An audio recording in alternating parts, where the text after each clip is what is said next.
first thing you came in, Chris Brockman. Yeah, I wanted to know if you guys had seen it. The opening of Hard Knocks last night, Dan Campbell, who's been a quote machine early on in his career, went on a bit of a diatribe, and there was so many minutes. At the beginning, I was fired up. Like I was ready to roll. And then it started kind of teetering off course with mixed metaphors and then the shallows and on the beach and then the abyss and then the tunnel with no light when then there is light. But it's a freight train because he heard a Metallica song and we're treading water to bury you. Are we in the water? Are we on the land? I'm very confused. Some of the players looked confused. That was the thing. Some of the players looked confused. Now, Mike Del Tufo knows better than anybody. You can edit anything you want to put together to make it, any reality show. Exactly. You can take. But we got to take that into consideration. Yeah. This is a question for listeners out there, right? If you want to give us a call, 844-204-RICH, 844-204-7424. Is that kind of coaching style, is that a motivating factor for you? Would that motivate you to get the best out of you? This team hasn't been to the playoffs since Jim Caldwell was the head coach. And guess what? Jim Caldwell was my quarterback coach in Tampa. He is the polar opposite of Dan Campbell. He came up in the Tony Dungy era of coaching and how to handle yourself. Sometimes you wonder with kids that are, I shouldn't call them kids, young men who are 22 to 28 years old, new into the league, seeing a coach fired up like that. If you watch some of the pregame stuff, remember Ray Lewis back in the day in those huddles would be screaming at people and barking and getting people fired up. Sometimes I think that craziness is what guys need. I don't know if it's how you open camp with it, if that's a motivating factor in all this, because it's going to be a long, long time. But I'd love to hear what people think around what Dan Campbell does. Is it something that would motivate you? Would have you run through a brick wall? Because I think his team and the moment when they're 0-0, I think it feels like it right now. There's a hype to Detroit. Some young players. They have like sleeper potential, I feel like.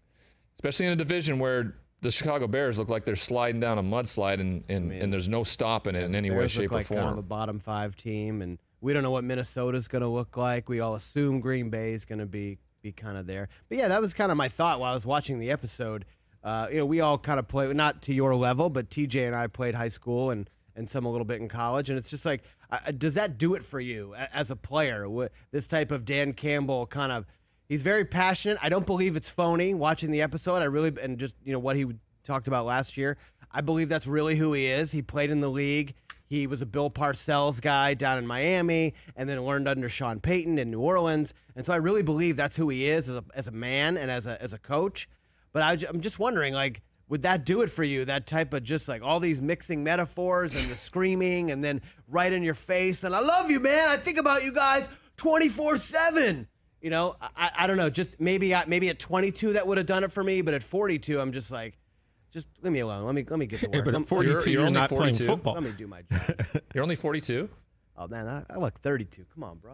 By the way, though, just for the record, I did not play in high school. I was 5'6" in 10th grade, so I wasn't playing high school football. I'm trying to talk you up, man. I know, but I don't want to lie to the folks out there. I was a little dude. I Mike shut lies up. to them all day. Accountability. I like it. Yeah. We're rubbing off on each other. I grew as I got older.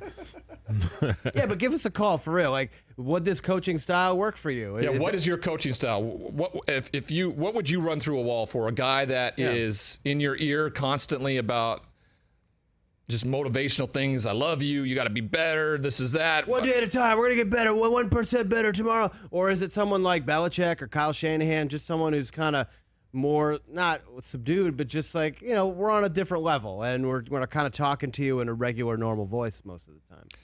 Mike Price, who till this day is the greatest coach that I ever played for. And that's saying a bunch. I played for Tony Dungy. Kevin Gilbride, June Jones. I played for some great coaches, but he just, the way he motivated was pretty, he kind of moved in silence and then just boom, there's an explosion. Like all of a sudden he hires a somebody to ride out onto the practice field on a horse when we're playing the USC Trojans that week, right? And the song's playing. And then we're about to play Oregon or Cal, I can't remember that year, and we're all in the dining hall pregame, and we're just kind of, getting ready. Everybody's quiet. And all of a sudden, this, 55-year-old man jumps up on the table and starts screaming, "I'm so excited," by the Pointer Sisters. And I'm like, what the? But I'm 21 years old, and I'm like, dude, this is really cool. This is motivating. This is interesting. So maybe you're right. Maybe the 22 to 28-year-old guys are buying into it, want it, but you and me at 42 and 46 are going, oh my God, please stop. Yeah, but at your age is now, you're not competitive athletes, so you don't have to worry about it. I don't know about you. I just want a home run that's derby. True. You are the home run king over here, but I'm just saying. I mean, maybe we should ask Tom Brady. Yeah, but he's an anomaly. He's one of one. But I'm saying he is our age. Yeah, but there's one guy that you can go to ask this question of what you speak. I don't know. I'm just wondering. If Rich came in here and before the season started gave this Dan Campbell type speech, wouldn't you roll your eyes? I would be like, what are you doing? If Rich said that stuff, I'd laugh. Yeah, right. That's what I mean. If he's in here talking about tunnels and the abyss and the trains coming at you, let's go have fun. I love that. That was my favorite part. Dan Campbell's talking about all this bleak, dark crap. There is and then no he's light. like, let's go have fun. There is no light. What? There is and then no he's light, like, let's go have fun. But if there is light, it's a freight train coming right for your ass, right? And you're like, let's go have fun. Fun? How? What? How? I don't care if you have one finger and half a butt cheek or something like that. What was it? Oh, no, it was half a butt cheek and three fingers. And 3 toes? Wait a minute. I think it was 3 toes. I think it was half a butt cheek and 3 toes. One ass cheek and 3 toes, and I will beat your bleep. There you go. Is what all right, said. great. Okay. Yeah. All right. Like what? So like this. And so guys, if you just showed up with this. Yeah. Well, 3 and then toes. half a butt cheek. 3 toes. And just remember, however you feel now, it's the best you're going to feel. Well, there's truth in that one. Yeah, without question. Without until question. mid-March. He was like, you're 85% though. You're not 100%. You'll never be 100%. Like I said at the beginning. 85%. Yeah. Yeah, no, he's there. There's amazing. There's a former player in that aspect of things, and they commented and showed how many former players they have. Yeah, it's cool on that coaching staff. They got Over 90 years of playing experience on this coaching staff. Mark Brunell, of course, played 19 years. Yeah, Mark Brunell, Aaron Glenn, Deuce Staley, a lot of good former players who played a lot of years in the league. Antoine Randall, Super Bowl champ. Yeah.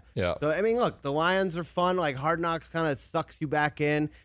For me, the Hard Knocks debut is really the kickoff to the NFL season. Yeah. It's something to look forward to each week. It's something to talk about the next day. And so, look, I'm just glad it's back.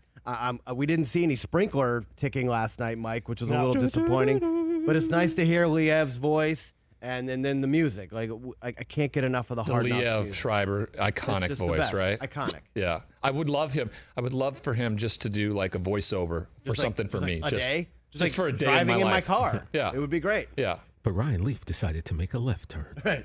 When Leaf got up, he decided to make a left turn when he should have gone right, as we all know. Chris cut another person off on the Story of my 405. life.